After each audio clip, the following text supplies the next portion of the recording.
PSG Fan TV, bonsoir à tous, bonsoir Joe. Bonsoir Ronnie, bonsoir à tous. Pour le dernier match de cette demi-saison, on s'attendait à mieux. On attendait une bonne note de nos Parisiens. Malheureusement, elle n'est pas venue, mais malgré, il n'y a pas la défaite à la fin.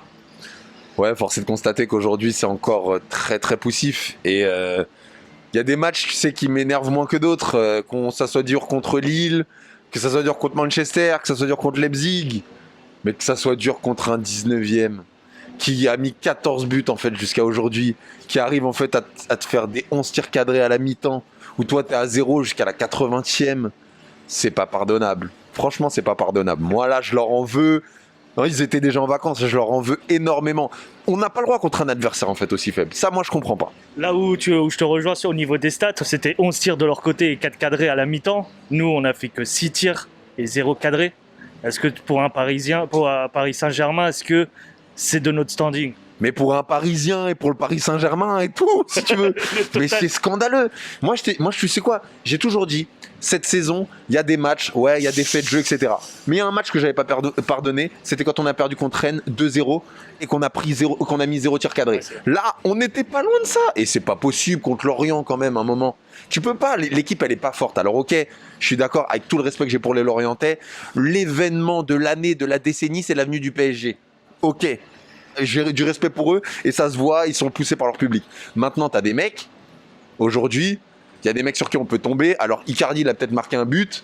Il y en a certains qui vont peut-être le pardonner, mais je suis désolé. Si t'as pas Icardi et que tu as un numéro 9 qui fait à peu près son taf, qui sait à peu près cadrer, qui quand il y a une tête, il se baisse pas sous le ballon, qu'il arrive en fait à avoir ce cadre, tu gagnes déjà 3-1. Et ce soir, je vais quand même le pardonner parce que Di Maria nous a rendu énormément de services. Mais si on isole le fait que l'énorme joueur que c'est, et merci à toi Angel, ce soir tu as été mais dégueulasse Angel. Non, ce soir ce que tu as fait, c'est waouh. Mais tout ce qu'il a loupé, c'est abusé. C'est abusé. Et voilà, tout le monde ne sera pas d'accord, mais moi j'ai trouvé que Messi dans son jeu, il a été extrêmement remuant et c'est l'un des rares à avoir proposé en fait justement des solutions.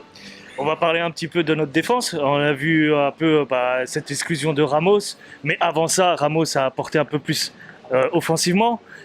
Peut-être parce que Icardi ne me faisait pas l'affaire. Est-ce que tu vois positivement le fait que nos défenseurs deviennent attaquants?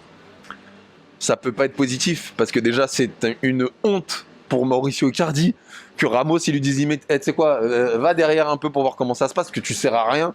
On jouait limite à 10, même s'il nous marque un but. Et non, après c'était intéressant. J'ai trouvé que l'arrivée de Ramos, elle nous apportait parce qu'il cherche un peu plus la transversale. Et dans ce schéma de jeu, on est un peu plus porté vers l'avant, même si Lorient commençait en fait à fatiguer. Après, voilà, on est à la fin de la saison. Ramos, tu peux compter ses minutes. Un match, une mi-temps, 34 minutes. Merci Sergio. S'il te plaît, déjà tu joues pas beaucoup. Finis un match, s'il te plaît. Finis un match, je t'en supplie. Contre Lorient. Respecte-nous un peu. Non, franchement, c'est dommage. Franchement, c'est dommage. Mais oui, non, offensivement, c'est bien d'avoir un atout comme Ramos parce qu'il a débloqué en fait sur des grands matchs. Et même aujourd'hui, on se disait que c'était sûrement lui qui allait peut-être nous sortir de là, ce qui est un peu chaud. Mais c'est mauvais signe pour notre attaque. Très mauvais signe. Bon, si on retire un petit peu ces points négatifs, est-ce que tu as un dernier mot pour terminer cette année malgré ce match nul? Ce soir c'est dur, quand même je t'avoue c'est dur parce que je peux pas oublier moi les victoires et les défaites, je regarde toujours l'adversaire et là je me dis bon c'est chaud.